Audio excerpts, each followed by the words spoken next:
नमस्कार साथियों, मैं दीपक शुक्ला आप सभी का बहुत बहुत स्वागत करता हूं आपके अपने YouTube channel A to Z banking information पर।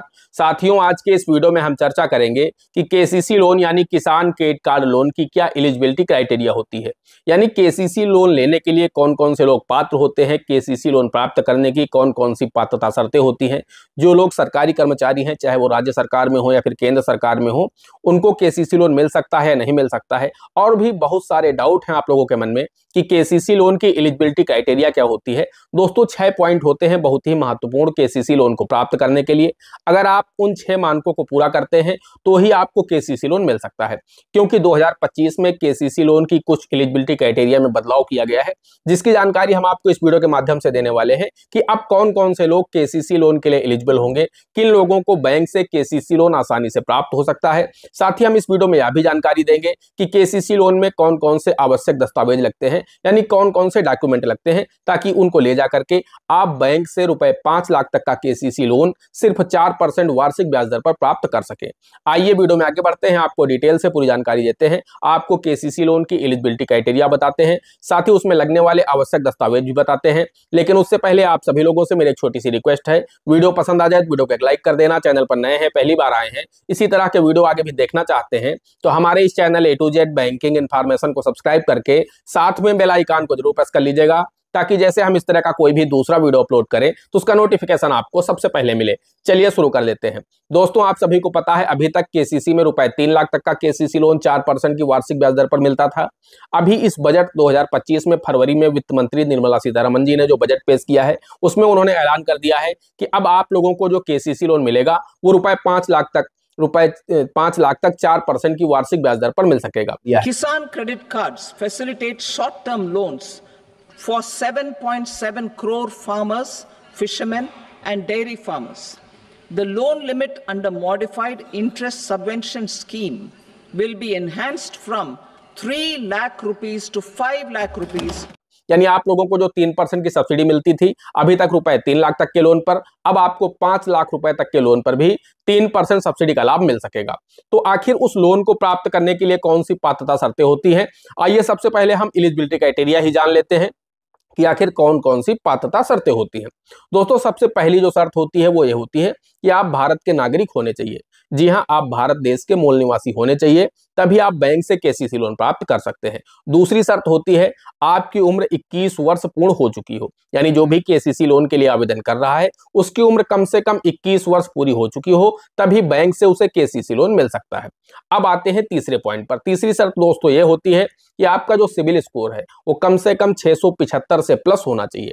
अन्य लोन में सिविल स्कोर 700 प्लस होना चाहिए, 725 प्लस होना चाहिए या 750 प्लस होना चाहिए। जैसे कि आप पर्सनल लोन वगैरह लेंगे तो वहां पर आपका सिविल स्कोर 700 प्लस होना चाहिए या 750 प्लस होना चाहिए, तभी आपको मिल पाता है। लेकिन केसीसी लोन में आपको यहां पर छूट दी जाती है, आपका सिविल स्कोर 675 प्लस है तब भी आपको बैंक से केसीसी लोन मिल जाता है। तो आपका सिविल स्कोर 675 प्लस होना चाहिए, आपको केसीसी लोन मिल जाएगा। अब दोस्तों हम बात कर लेते हैं अगले पॉइंट की। अगला पॉइंट ये होता है दोस्तों कि आपकी जो जमीन है वो उपजाऊ होनी चाहिए, यानी कृषि योग्य भूमि होनी चाहिए। क्योंकि अगर आपकी जमीन बंजर है, ऊसर है, उस जमीन पर आपको केसीसी लोन नहीं मिलेगा। क्योंकि बैंक आपको केसीसी लोन के माध्यम से जो पैसा देता है वो आपको देता है फसलों को तैयार करने के लिए। तो अगर आपके खेत में कोई फसल होती ही नहीं है तो फिर उस दशा में आपको बैंक से केसीसी लोन नहीं मिल पाएगा। तो इसलिए आपकी जो जमीन होती है, आपकी जो खेती है, वो आपकी कुल मिलाकर के उपजाऊ होना चाहिए, उसमें खेती बाड़ी का कार्य हो रहा हो, तभी आप बैंक से केसीसी लोन प्राप्त कर सकते हैं। आते हैं अगले पॉइंट पर। दोस्तों, अगला पॉइंट ये आता है कि आप किसी भी बैंक या फिर किसी भी एनबीएफसी के डिफॉल्टर नहीं होने चाहिए। यानी आपका कोई भी लोन राइट ऑफ ना हुआ हो, आपने किसी भी लोन का सेटलमेंट ना किया हो, आप किसी बैंक के डिफॉल्टर ना हो, आपका कोई लोन एनपीए की कैटेगरी में ना चल रहा हो, तो आपको वहां से केसीसी लोन मिल जाएगा। दोस्तों, ये हो गए 5 पॉइंट। अब हम आते हैं लास्ट पॉइंट पर। दोस्तों, आखिरी शर्त ये है आपकी जमीन चार्ज फ्री होनी चाहिए, यानी आपके जमीन पर पहले से कोई भी चार्ज नहीं होना चाहिए। जिस जमीन पर आप केसीसी लोन लेना चाह रहे हैं वो जमीन कहीं पर भी बंधक नहीं होनी चाहिए, उस जमीन पर कोई भी चार्ज नहीं होना चाहिए, जमीन पूरी तरह से आपकी फ्री होनी चाहिए। अगर इन 6 शर्तों को आप पूरा करते हैं तो आप बैंक से केसीसी लोन लेने के लिए पात्र हैं।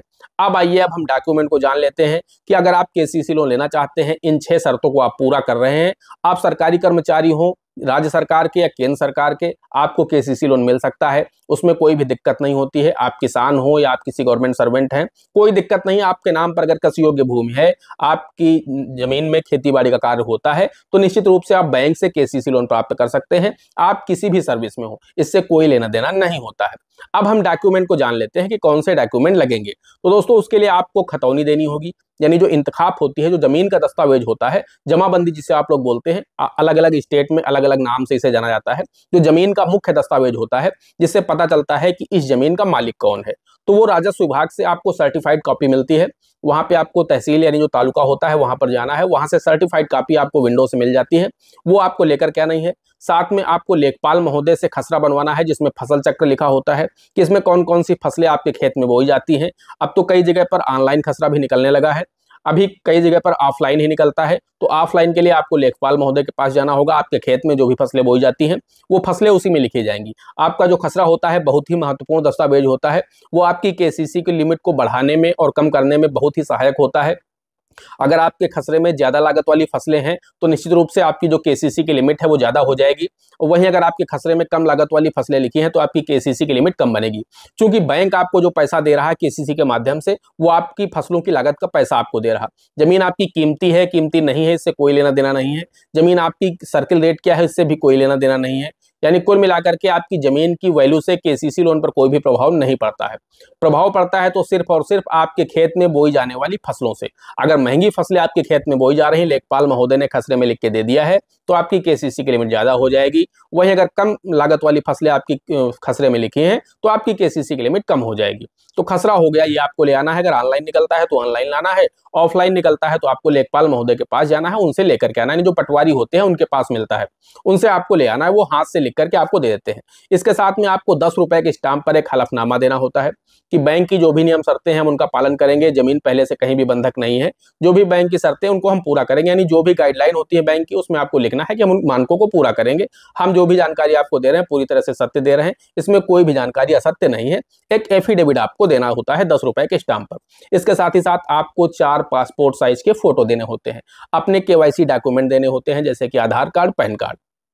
अब बात ये आती है कि बहुत सारे लोग कहते हैं कि सर मैं शहर में रहता हूँ, मेरी जमीन गांव में है, तो मैं यहाँ सर्विस करता हूँ, तो मेरे आधार में वहीं का एड्रेस हो गया है, तो बैंक मुझे केसीसी लोन देने को मना कर रहा। अब मान के चलिए आपकी जमीन 50 किलोमीटर दूर किसी गांव में है और आप किसी शहर में रह करके नौकरी करते हैं, आपकी फैमिली भी वहीं रहती है।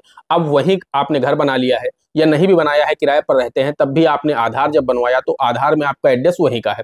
तो उस दशा में जब आप बैंक आते हैं केसीसी लोन के लिए, अपने गाँव आते हैं, जमीन आपकी गाँव में है, तो बैंक जाते हैं, वहां पर जब अपना आधार देते हैं तो बोलते हैं आपका एड्रेस तो किसी दूसरे जिले का है या आप कहीं और बाहर रहते हैं, उस दशा में हम आपको केसीसी लोन नहीं दे पाएंगे।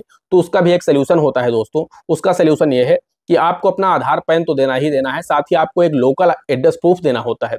जी हाँ, लोकल का आपको एक एड्रेस प्रूफ देना होता है कि आपके गांव का आपके पास कोई एक पता होना चाहिए। जैसे कि अगर आपके गांव में आपकी जमीन है, तो आपका हो सकता है वोटर आईडी आपका बना हो, यानी वोटर लिस्ट में आपके गाँव में नाम हो सकता है, तो आप अपना वोटर आईडी बनवा लीजिए। वोटर लिस्ट देखिए, उसमें नाम पता करिए, अगर नाम है आपका वोटर लिस्ट में तो आप अपना वोटर आईडी कार्ड बनवा लीजिए। हर जिले में राज्य निर्वाचन आयोग का ऑफिस होता है, वहां आप चले जाइए, वहां से आपको 2-3 दिन में वोटर आईडी कार्ड मिल जाएगा। इसके अलावा अगर वो नहीं है तो राशन कार्ड में देखिए, अगर आपका नाम है तो राशन कार्ड आप बनवा लीजिए, या फिर उसका ऑनलाइन प्रिंट निकलवा लीजिए। आपके गाँव के पते से अगर आपका राशन कार्ड बना है तो आप उसे दे दीजिए। अगर वो भी नहीं है आपके पास में, तो एक लास्ट विकल्प होता है आपके पास कि राजस्व विभाग से एक निवास प्रमाण पत्र जारी होता है। जी हाँ, राजस्व विभाग की तरफ से जो उप जिलाधिकारी महोदय होते हैं, उनकी तरफ से एक जारी होता है निवास प्रमाण पत्र। आप पहले अपने ग्राम प्रधान से लिखवा लेंगे लेटर पैड पर कि आप इस गांव के मूल निवासी हैं, उसमें अपना फोटो लगा लेंगे, प्रमाणित करा करके आप ऑनलाइन कर देंगे।